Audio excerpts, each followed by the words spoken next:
Hello and welcome.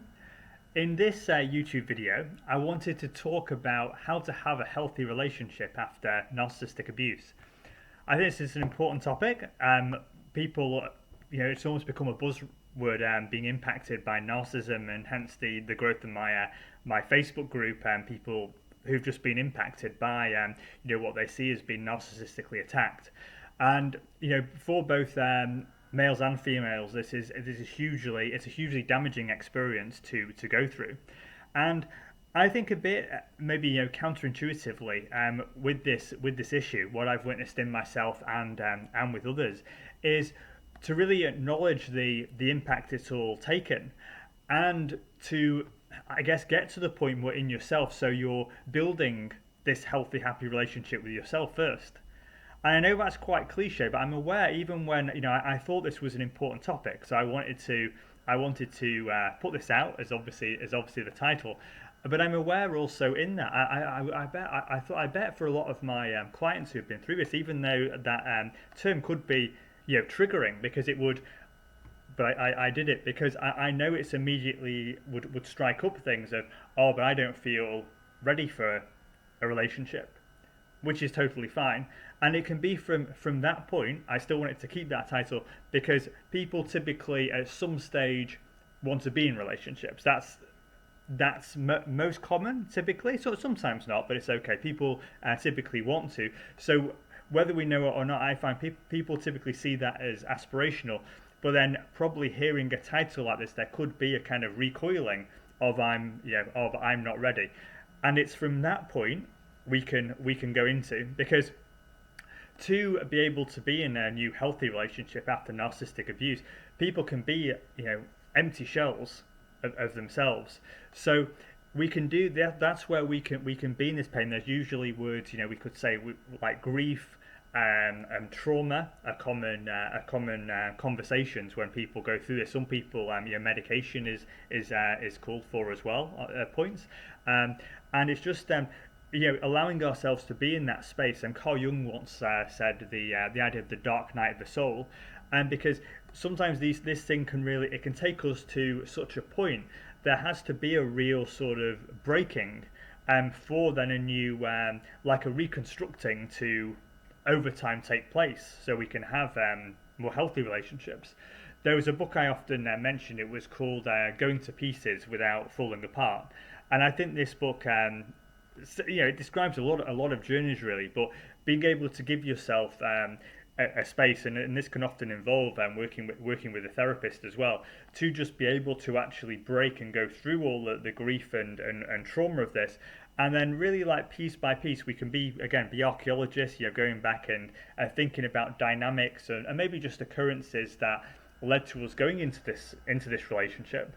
And again, self-compassion is really called for, and this really rebuilding our foundations, like from rock bottom, from the ground up. Sometimes, so those principles often mention the eating, sleeping, exercise, and our self-connection. This being with what's going on for us.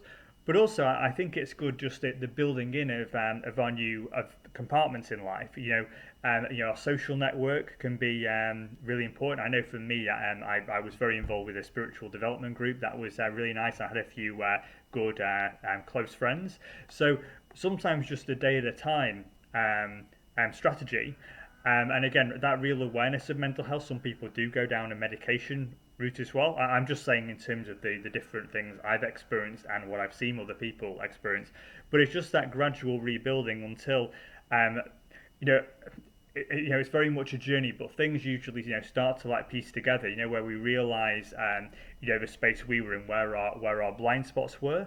And then ultimately, like again, building from the. I'm not saying it's an easy process, but the support around where we can build from the ground up, and ultimately get to a space where we can have our antenna more switched on, which has often been closed down, and to be able to practice what we say adult communication, rather than being squashed and ignoring our intuition, and then being more passive in relationships, or maybe we're with someone who flies off the handle. Just being able to be assertive, honest, time appropriate, and have more awareness of our wants and needs. And I find with this journey too, an article I read once. I think it's still around on the internet somewhere, and it said about narcissists being our greatest teachers. Now I know this is a really maybe you're not quite ready to hear that. I don't know, but those types of experiences, the article made a lot of sense in terms of the place it takes us to.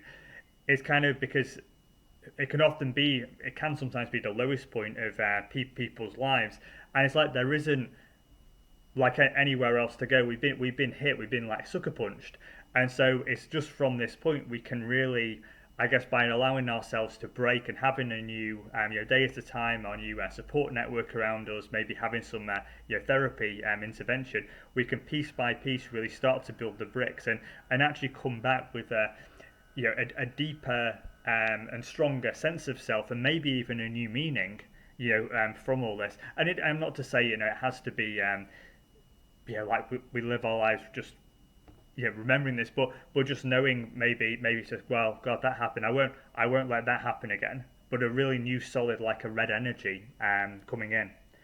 Now, as I said, more common than not, people do ultimately want to move to relationships. And here, I just encourage a real, again, they use that term sometimes, about dipping the toe in, so to speak. So these very much, taking, I guess, dates a step at a time. A book I love, I often mention and have recommended before. It's called It's Just a Date.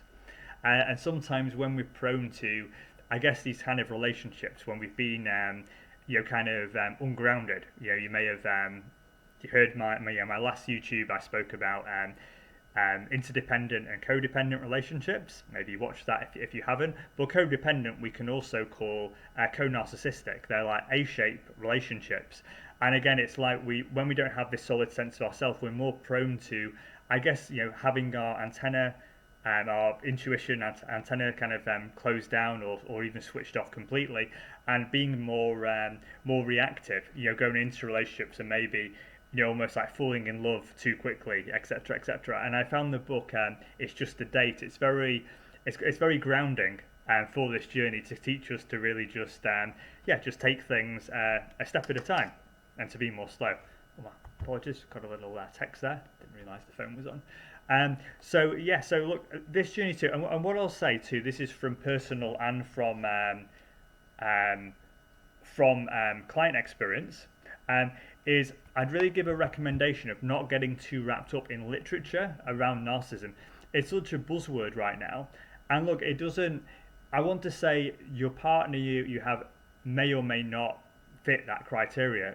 But it's not actually important. The important thing is, in terms of moving on to good relationships, is that you've had this experience. Certain things have happened and it's led you to maybe find this word, and it's led you to maybe find this video. But regardless of who they are, the issue now is you rebuilding. And we know, I would say, well, hey, we know this relationship has felt very destructive for you. We know you've tried to do these things and it hasn't worked, and it's led to you feeling in this really bad place. And it's just that place, and you being you, that can always be worked with.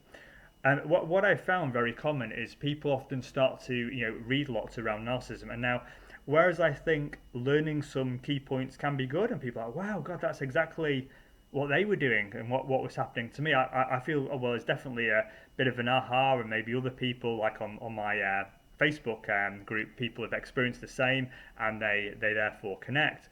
There can be this sense of almost being too wrapped up in this, just thinking around narcissism and about the other person, and then it can actually block our own journey.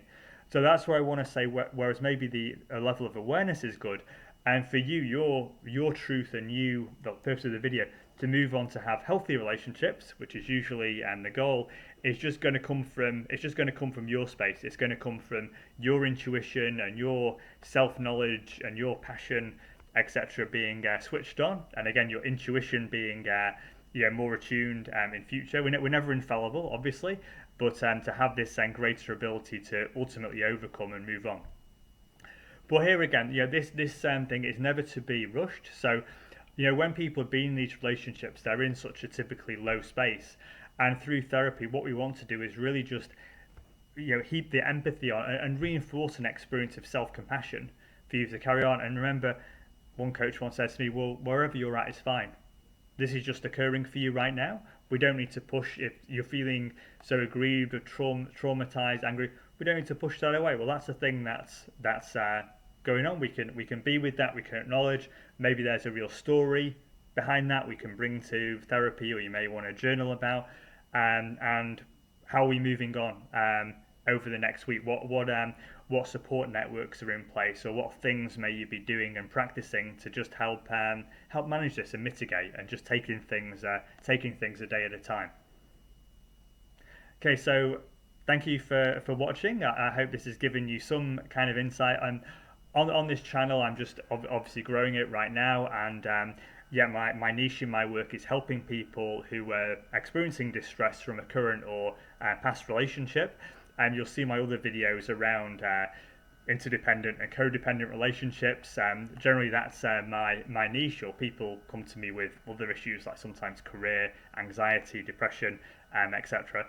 But I see people online and via Zoom, so wherever you are, I can help you. And I also see people at Highland Park Community House in Auckland, so you can feel free to reach out if you'd like some in-person sessions. So my company is New Beginnings Therapy. If you're enjoying these videos, feel free to like and subscribe. If you comment, I'll do my best to reply. And I hope you've got something out of today, and I wish you all the best for building the best possible relationship with yourself and best possible relationships with others. Take care.